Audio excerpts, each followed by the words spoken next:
বাংলাদেশের মানচিত্রে সবথেকে দক্ষিণের পয়েন্ট হচ্ছে সেন্ট মার্টিনের সেরা দ্বীপ। এই ভিডিওতে আমি আপনাদের এই এত সুন্দর জোশ একটা জায়গা, এই জায়গাটা ঘুরে দেখাবো।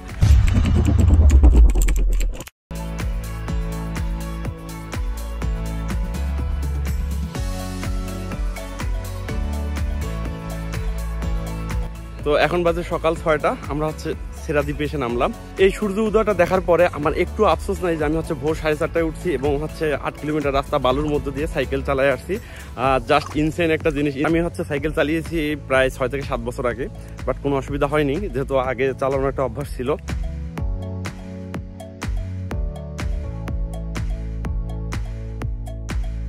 এই জায়গাটাই হলো বাংলাদেশ এবং মায়ানমারের সব থেকে বহুল আলোচিত সীমান্ত, যেটা বঙ্গোপসাগরের উপর অবস্থিত এবং পাশাপাশি হচ্ছে সেরা দ্বীপ নামে পরিচিত, কারণ এই দ্বীপগুলো হচ্ছে বাংলাদেশের মানচিত্র বা সীমান্তবর্তী এলাকা থেকে একটু বিচ্ছিন্ন, যেটা অবশ্যই বাংলাদেশের মানচিত্রের মধ্যে ইনক্লুডেড, কিন্তু একটু দূরে।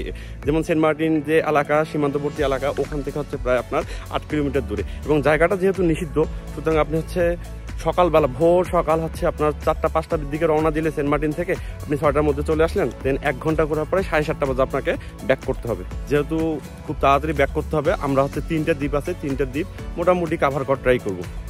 এই দ্বীপগুলোকে প্রবাল দ্বীপ বলা হয়, কারণ এখানে হচ্ছে প্রবাল যে পাথরগুলো আছে সেগুলো পাওয়া যায়।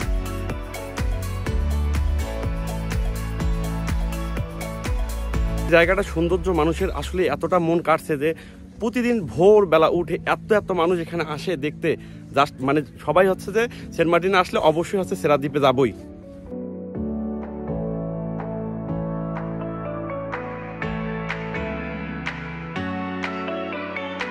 হাই, একটা সুন্দর জিনিস, আমি হচ্ছে যে রাস্তাটা দিয়ে হাঁটতেছি এর হচ্ছে পূর্ব দিকে হচ্ছে সূর্য এবং পশ্চিম দিকে হচ্ছে চাঁদ।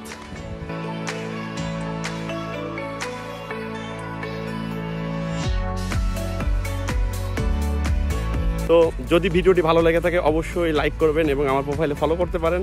দেখা হবে পরবর্তী কোনো ভিডিওতে ইনশাআল্লাহ। আসসালামু আলাইকুম।